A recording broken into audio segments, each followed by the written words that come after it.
I will never forget hearing a story from a woman I met coming off the public safety tour we did. She met me and she said she was so glad she got a chance to talk to me. And she told me that just a month earlier, she and her husband lost their daughter. She was going to get well and be the mom that she knew she could be, because she hated the person who she'd become, because it wasn't her. Happy birthday, dear Caitlin. Caitlin Weems of Virginia Beach was outgoing, fun, and had a wide circle of friends. A competitive soccer player throughout middle and high school, she was certainly not predicted to become a heroin addict. Caitlin was just a fun-loving girl. She liked to go out and smile and play sports, and she was really good at interacting and getting to know anybody and everybody. She was very protective of the siblings in our family. If someone would mess with any of us, she would go right to them and take care of it. Probably one of the best players that I have ever coached. I can really honestly say that. I've been doing this for over 20 years. Just really pleasant, great sense of humor. Just a joy to be around. Just loved her like a daughter. After years of dedication to the sport, she developed a painful disc problem in her back. Then, in her freshman year of high school, she suffered a serious dental injury during the playoffs. They wired her 3 teeth back in, but that led to 9 root canals after that, and more pain, which led to more pain medicine. The following year was a blur of dental surgeries and procedures, a time when Caitlin's mother says her time away from school led to loneliness. Looking back, that may have pushed her medication habit from therapeutic to problematic.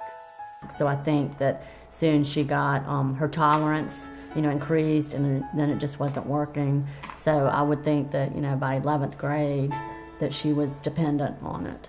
Caitlin kept her habit well hidden and eagerly went back to playing soccer. This isn't one of Conley's soccer games. She was recruited to play at a Pennsylvania college, but her college career had hardly begun when she met a young man who was also abusing prescription drugs. So on her 12th day of college, she called me and said that she was leaving college and going to live with this boy out of state. And then that's when, I didn't know at the time, but a few months later, she was heavily addicted. Now in Georgia, Caitlin was no longer getting her pills from doctor visits. She was buying everything from dealers and taking whatever she could get. For her family, the problem was now clear. Several times I flew down there and begged her to come home. Her siblings begged her to come home to get help. And she came home probably about 6 or 7 times, but always went back. Things started looking up when Caitlin found a new reason to get well. She was pregnant, and she wanted to come home to have the baby. Her family welcomed the idea, saying Caitlin could come home as long as she stuck to some strict ground rules. So she agreed to that, and she stayed completely clean for 15 months and delivered the most beautiful, healthy baby. Things went well until the baby was a few months old. Caitlin relapsed, and the following months were a series of rehab visits, good days and bad days, with no lasting success. We as a family had to say, you're welcome to stay here as long as you're clean and sober, but if you're using drugs, you're not going to be able to stay here. So she actually moved out. One day, Caitlin called to ask her mother if they could meet to talk. She needed to confess that since leaving home, her problem had reached a new level. She had moved on to heroin. She said she had tried it, that somebody had told her that it's as good as pain medicine. It's basically the same thing. And so she said, so I need help because I can tell this drug is strong. Again, Caitlin was off to rehab, but this time she agreed to move into a sober living facility afterward, something she had never agreed to before. And she asked them to drug test her more often than usual because she was going to stay clean this time, and she wanted to show her parents and the judge that she was good to be a full-time mom now. One night, she called home with some relatively minor troubles on her mind. Her mother told her to get a good night's sleep. She would see her the next day. And that was like a 5-minute, conversation, and it was fine, and I was ready to pick her up the next day. In the morning, Caitlin was nowhere to be found, but her roommates discovered that the bathroom door was locked. So we got a screwdriver, and I unscrewed the doorknob, took the doorknob off, and I looked in the door, and that's when I saw her arm laying there, blue.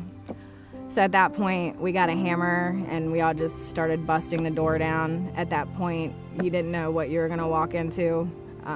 So I walked in, and there she was against the wall.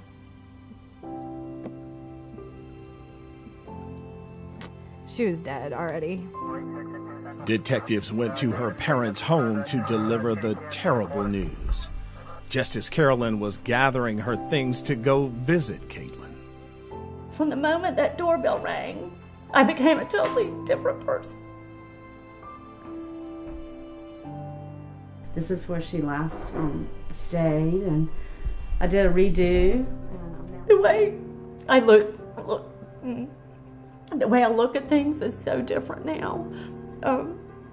The replaying of everything, it just changes your life in an instant. And, people said, you have to get back to your normal, find a new normal. There's nothing normal about burying your child. It was, I can't even explain how that felt. It was very hard. I see it every day. Every day I can picture it. But at the same time, it reminds me to stay clean. I miss listening to music with her and singing with her and her doing my hair and going to the beach and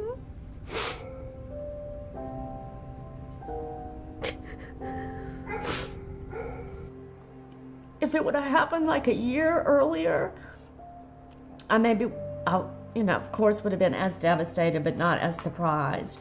But the fact that she was doing so well, it really, really shocked us. Yeah. And she thought she'd beat it, but the drug was just too strong. And it's powerful stuff. So I just want people to know that they've got to act quickly and they've got to act pretty aggressively, and we've got to be able to offer some true rehabilitation and some true education. And so I just hope that somebody can learn from Caitlin. This is Caitlin for you. Have a good day, and we'll see you in a little bit. Bye!